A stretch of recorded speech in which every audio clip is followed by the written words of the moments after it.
Assalamualaikum warahmatullahi wabarakatuh. Waalaikumsalam warahmatullahi wabarakatuh.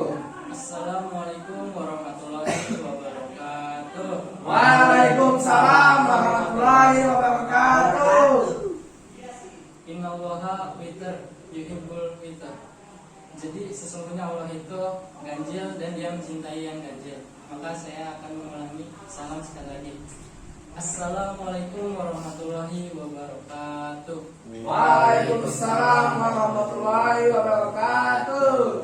Asyhadu an la ilaha illallah wa asyhadu anna Muhammadan abduhu wa rasuluh sallallahu alaihi wasallam wa ala alihi wa ashabihi amma ba'du. Pertama-tama marilah kita bersyukur kepada Allah yang telah memberikan kenikmatan sehat, longgar, kuat, dan waras. Benar kan?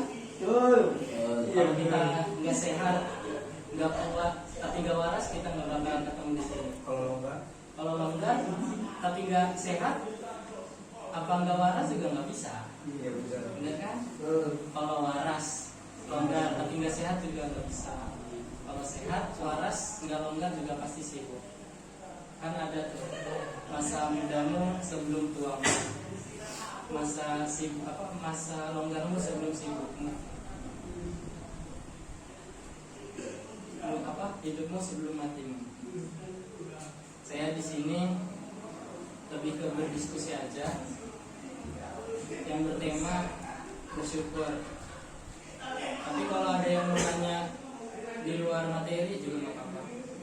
Siapa yang di sini udah tahu apa itu bersyukur? Siapa coba? Sharing-sharing aja. Nikmati yang ada. Kalau bersyukur tuh kayak tidak mengeluh atas apa yang diciptakan oleh Allah.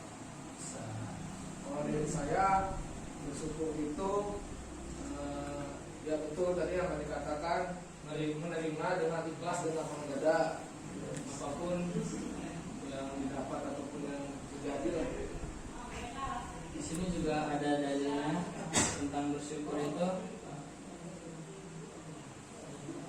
Dalilnya itu Quran surat Ibrahim ayat 7 yang berbunyi Fa'in zakatum lazidannakum wa la in kafartum inna adzabi lasyadid. Sesungguhnya jika kamu bersyukur, niscaya aku Allah akan menambah kenikmatan pada kamu sekalian. Tapi jika kamu mengingkari nikmatku Allah, maka pasti azabku itu sangat berat.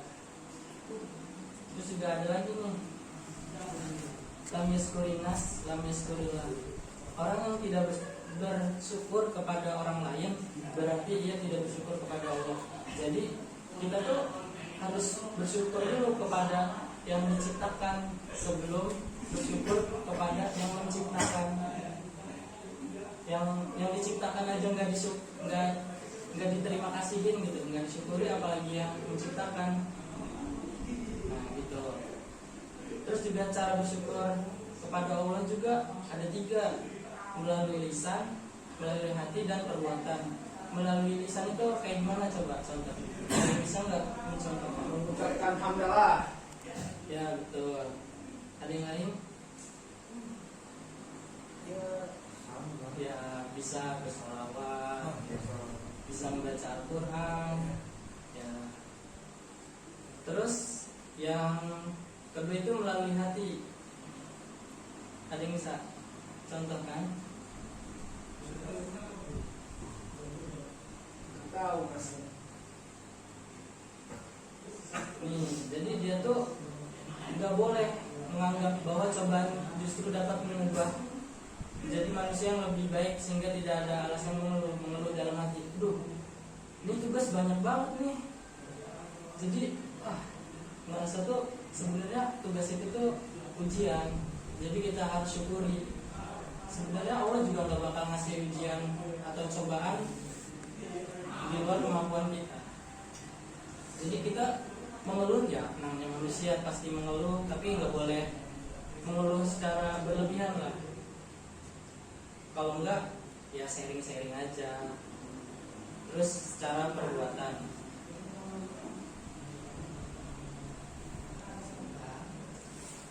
secara perbuatan juga bisa kayak yang tadi, secara perang juga bisa masuk ke dua-duanya.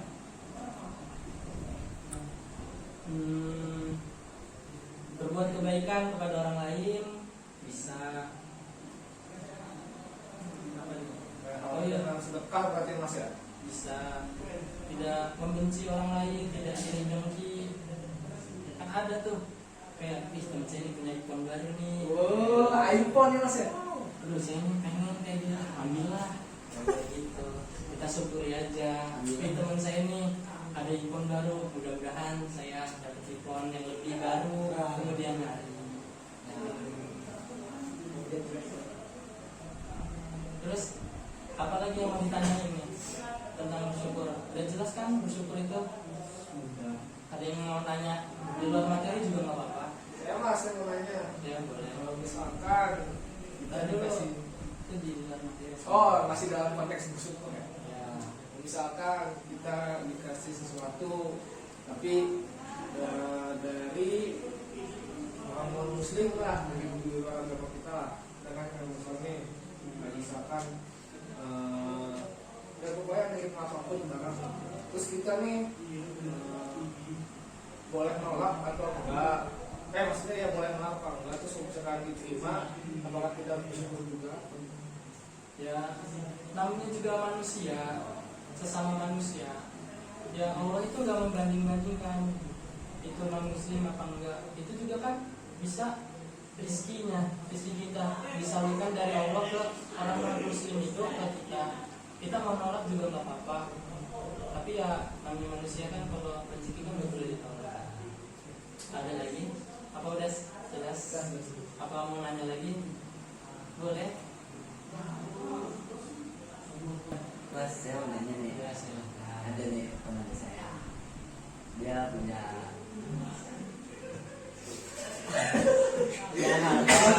oh iya, Diberi kenikmatan kenikmatan lah gitu. Dari Harta, kesehatan, wanita yang soleh-soleh. aduh, Ya, tapi nggak dia apa-apa. ada persen yang banyak, Atau dia tidak beribadah, tidak cara beribadah. dia tidak beribadah. Tidak sholat, tidak sedekah, gitu lah pokoknya.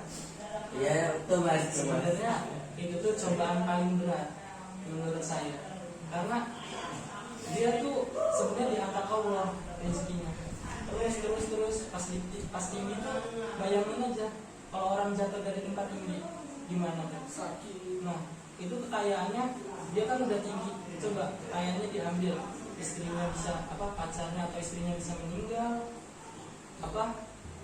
hartanya bisa diambil orang, kena tipu, rumahnya kebakar bisa, kecelakaan bisa, dia jadi nggak sehat, itu paling sakit. Dia bisa Istri bro juga. ada yang gimana, udah jelas itu benar-benar.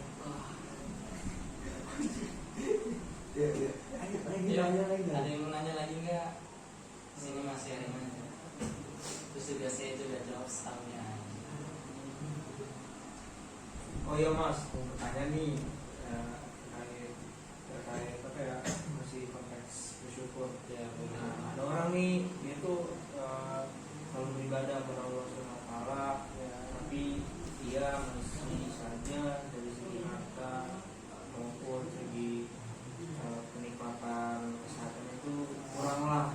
Nah, dari situ tuh apa ya, kita sudah beribadah gitu sungguh-sungguh kepada Allah, tapi kok belum ada gitu kenikmatan dari segi harta ataupun apapun dari segi kesehatan yang ada itu. Sebenarnya rezeki itu bisa di dunia langsung dikabulkan, bisa di akhirat. Jadi kok doa itu ada 3 yang langsung dikabulkan, diganti, ntar di akhirat. Jadi kalau belum dikabulkan itu siapa tahu diganti yang lebih baik. Kalau enggak, siapa tahu misalkan kalau orang itu kan udah berdoa, udah berusaha semaksimal mungkin, dia istilahnya belum adalah duitnya apa enggak, hartanya belum kekumpul. Nah itu sebenarnya cobaan. Bayangin aja orang yang udah bersusah payah kayak gitu dikasih rezeki langsung banyak gitu, dia pasti entah sombong atau enggak apa, ini mah hasil jerih ayah saya bukan dari Allah, bisa kayak gitu. Terus juga ada tuh ceritanya yang katanya sahabat apa siapa itu, saya cuma dengar doang. Jadi ada tuh yang sahabatnya Nabi apa dia tuh setiap ke masjid itu cuma pakai baju itu aja, terus juga bergantian sama si istrinya. Nah ketika itu dia tuh ngomong ke Nabi mohon doakan saya supaya saya diberikan rezeki yang lebih, agar saya lebih rajin sholat dan lebih rajin beribadah. Dan Nabi pun mendoakannya. Seketika Allah mengabulkan, dan sahabat atau yang meminta doa kepada Nabi itu langsung dijabah doanya. Dia pun langsung kaya hartanya melimpah, dan dia lupa dengan Nabi. Dia dimintakan sedekah apa zakat, dia beralasan, Nabi ini kan jerih payah saya, kenapa saya harus berzakat gitu. Jadi tuh Allah tuh kayak dilupakan, sedangkan dia memohon kepada Nabi agar doanya itu dikabulkan. Jadi kesimpulannya sih menurut saya bersyukur itu nomor satu selain yang lain. Terus juga niatnya jangan lupa karena Allah. Jika ya percuma sih kalau bersyukur tapi niatnya enggak karena Allah, kayak sedekah niatnya enggak karena Allah, perbuatan yang enggak ada niat karena Allah juga sama aja. Udah? Apa ada yang lain nanti? Cukup? Udah. Sekian dari saya. Apabila ada kata-kata yang salah atau kelebihan atau yang kurang jelas, ntar di WA aja lagi, enggak di kontak lagi. Punya kan nomornya? Punya Mas, punya. Kalau enggak ntar aja dikasih tahu di bawah. Sekian dari saya. Wassalamualaikum warahmatullahi wabarakatuh.